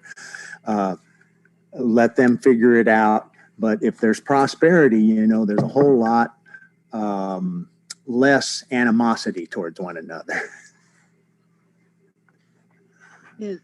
And I don't think that we can continue to throw money after, these wars without end. Remember, these are forever wars. It was predicted that these won't end in our lifetimes. We must make them end in our lifetimes. And so I agree with Howard completely that when we withdraw, the longer we stay, the harder it's going to be to get out. And so when we withdraw, it's not that we can really help these countries bring back democracy. We have to let them run their own countries. These are sovereign nations. We need to withdraw. If you look at Venezuela and you look at Nicolas Maduro and what he's been able to do within Venezuela, despite crippling sanctions over 20 years, and despite U.S. attempts to unseat Hugo Chavez back in 2002, these countries can do a whole lot more than the United States wants to give them credit for. And somebody said, we need to fix democracy here in the United States before we even think about, being able to help other countries do it, especially not at the point of a gun. I'd like to comment on that also. Please. Thank you. There's something very interesting about that question. It has two aspects that we should look at and think about very seriously. First part of it is sort of the almost common sense implication that the U.S. plays a positive role in the global world, the global liberal order, and that if there was a change in U.S. society, then that would create what the questioner referred to as a so-called vacuum. But I think what we want to think about is that if there was a change in the U.S., this is going to go to my central point. If there was a change, and when there is a change in the U.S., then we will see the possibility of the U.S. being a force for good, a force for progress, a force for the global transformation of all societies toward a more humane and dignified way of living and life. And why we say that is this. We have to understand that this issue of war and peace is not an issue of consciousness or issue of morality. It's actually related to an issue of interest. That if we want to see an end to war, then we have to understand, and it's a very, very difficult thing to come to terms with. We have to understand that unless there is a fundamental shift in power in the US, unless we are able to take power from the ruling class of this society, then war will continue because war has been at the center of their colonial capitalist project. In fact, that was the foundation for the emergence of what we refer to as the US and Western Europe. When the Europeans spilled out of Europe in 1492 into the Americas, providing the material base for the emergence of Europe based on the conquering of the lands of the Americas and the enslavement of Africans. That was a violent process. The maintenance and the expansion of this project, this pan-European project, has been based on violence. Its current expressions are based on violence. And so that basically we can't have any illusions about the fact if we're not talking about a revolutionary change, then we're basically kind of bullshitting ourselves and other people. Those of us who are part of the, in the crosshairs of this global colonial capitalist oppressive system, we can't have any illusions about this. We have to identify the enemy for what it is. We say it is this pan-European, white supremacist, colonial capitalist patriarchy. And we say that basically if people are concerned about war, if they're concerned about ending exploitation and oppression, then they have to commit themselves to revolutionary change. You know, Michael's talked about the fact that war has different forms, and he's absolutely right. War is based on interest, and the different kind of forms it's taking today, beyond just direct intervention, is sanctions. And why are they using sanctions? Well, they're using sanctions because it's a form of warfare. It's part of the arsenal that they are employing in order to maintain and expand their global dominance. So, you know, for those of us who are part of the Black Alliance for Peace, for example, we are animated by what we refer to as the Black radical human rights tradition. And in that tradition, we say that the commitment to peace is a commitment to dismantle colonialism, imperialism, racial oppression, and to move toward socialism. That is the Black radical peace tradition. That means a process and a process of struggle for, again, radical fundamental change. That has to be the program, folks. Anything less than that is really not serious, because these folks are not going to give up militarism. They're not going to dismantle the police. They're not going to dismantle the prison system. They're not going to reduce military spending unless it's under fire. So the kind of program we want to enact, the program that's reflected, for example, in Howie's campaign and Angela's campaign, is a campaign that is a set of ideals and principles that, in essence, will only be able to be implemented once we win state power, once we take state power and transform the state. The Howie Walker campaign principles and policies represent, in my opinion, the most advanced transitional program out there. But it's a transitional program. Okay, so my friends, we've got, and this might be a little bit too simple for many people, but I'm a very simple-minded person. That basically, we're not talking about the very basis of what it takes to build a new society in a new world. We're not talking about a move toward socialism, which means a move toward real fundamental change. And basically, in some ways, we're almost objectively collaborating with the enemy. Over. Thank you so much, Ajamu. Can I say something real quick? Please, Michael. Yeah, just to follow up real quick on what Ajamu said. He mentioned patriarchy, and I've been thinking about how to introduce that. So I really appreciate that. And one of the things I was talking about when I was saying we have to kind of look at war and look at U.S. imperialism and really the global power structure. There's different legs to it, but I feel one huge piece of it is patriarchy. And I do believe, when Dr. King said we need a revolution in values, he was talking, I believe, about how we see ourselves and how we see each other. And one of the reasons I'm skeptical about the idea of just changing systems and not really thinking about changing values and looking deeply at how the patriarchy has determined our values. I don't know whatever system we go to, how different it'll be if we don't change those values and look deeply at patriarchy.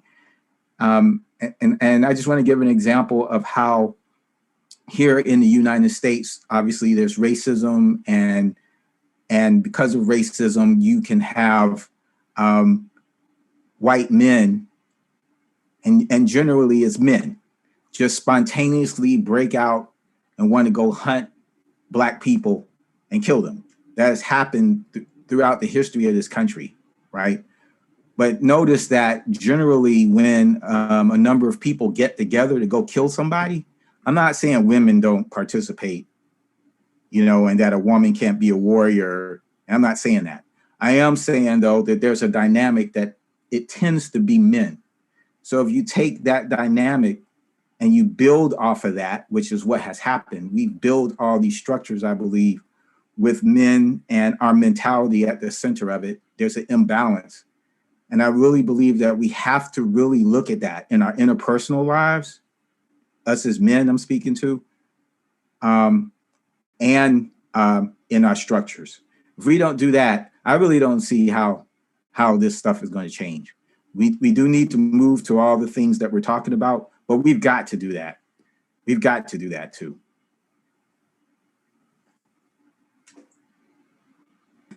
Thank you, Michael. Quick question for Howie, and that is, how can activism in the United States directed against repressive actions by the government with respect to U.S. citizens in this country be broadened to encompass U.S. repressive actions against foreigners as well, victims of, i.e. victims of U.S. military interventions abroad?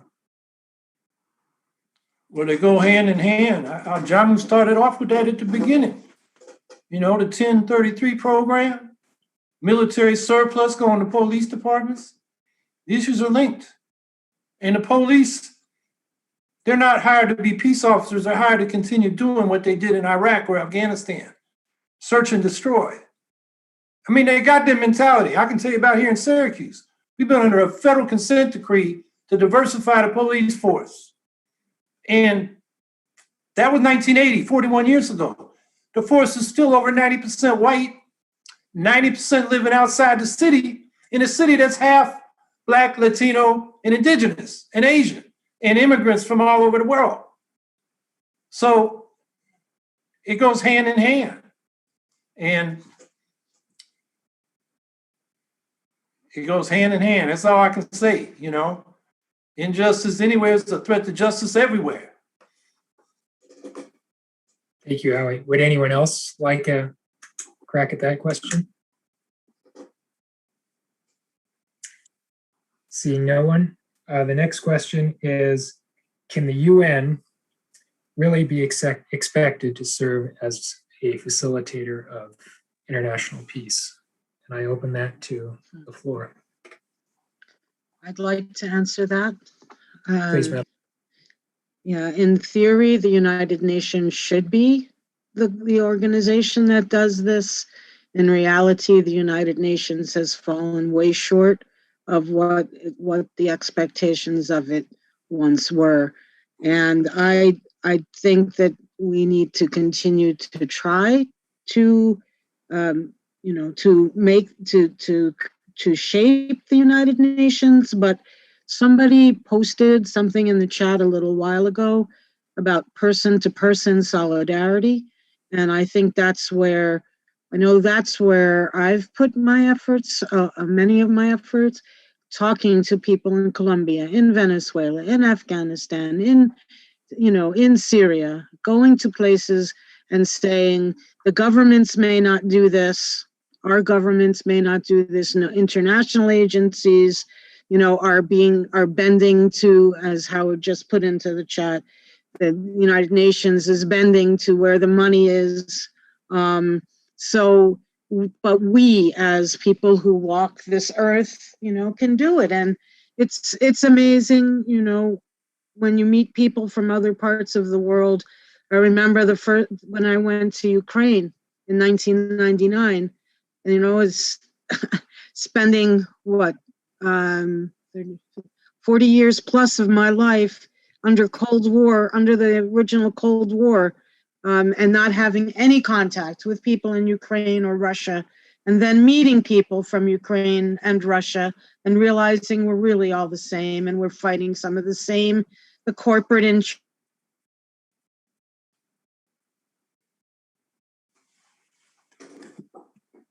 and the government and corporations going hand in hand. United Nations person.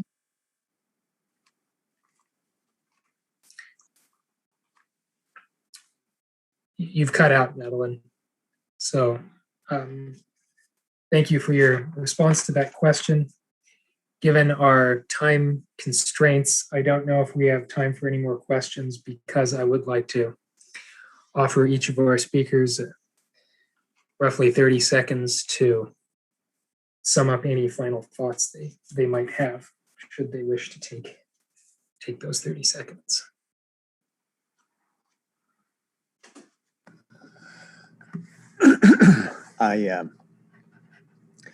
The BMRC produces a newsletter that I hope that Michael had posted the link to, that you can subscribe to. It just talks about the monetary issues primarily. Thank you, Howard. Would anyone else like to offer 30-second remark? 30 seconds. I just put in a note about the International Criminal Court. Should all opposing Biden's determine that the International Criminal Court should not be investigating anything about the Israeli occupation of Palestine, and that investigation was also supposed to be investigating Palestinians. So just in short, we need to raise our voices over and over again and stay independent of both the Democrats and the Republicans in doing so. I agree. Thank you, Madelyn. Ajamu, Michael, or Howie, would you like to offer any brief concluding remarks? I'll make mine very brief also.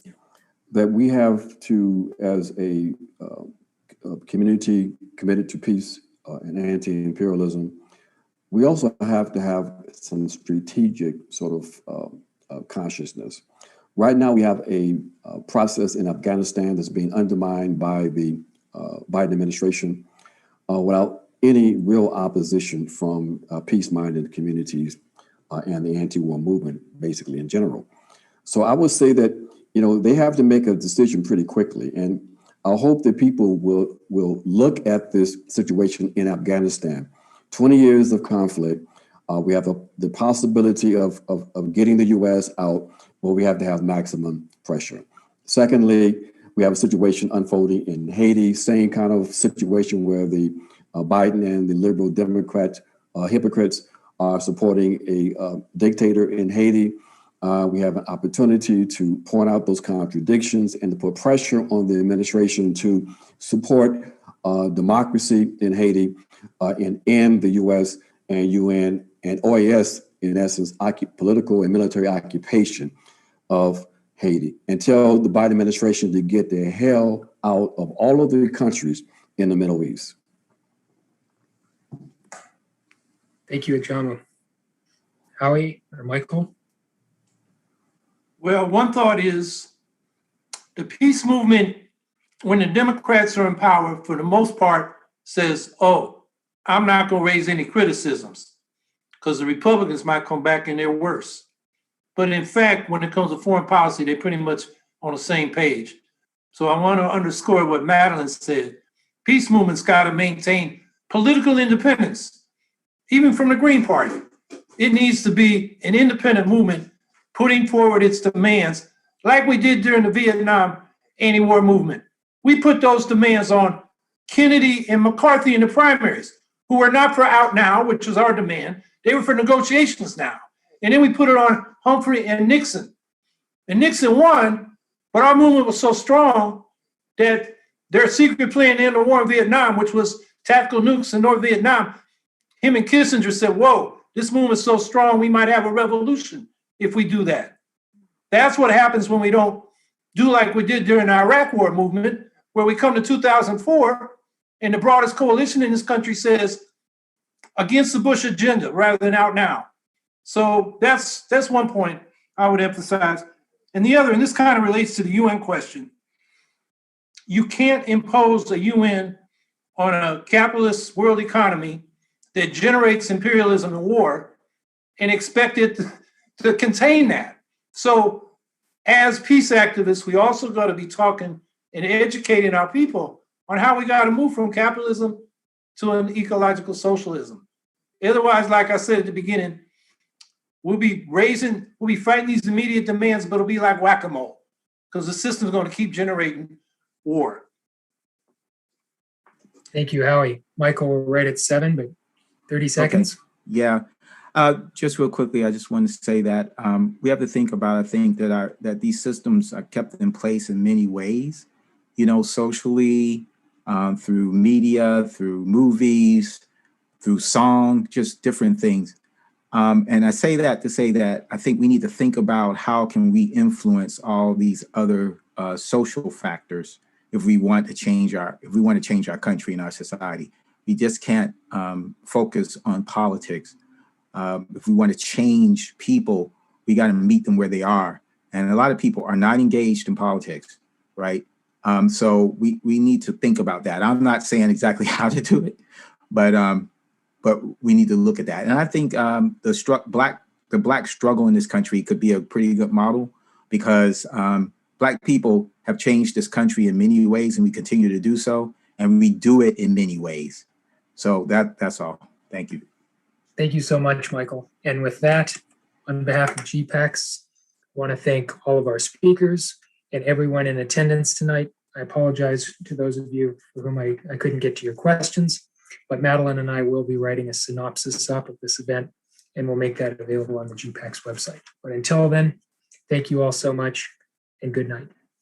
Thank you. Take care. Thank you. Thank you, everyone.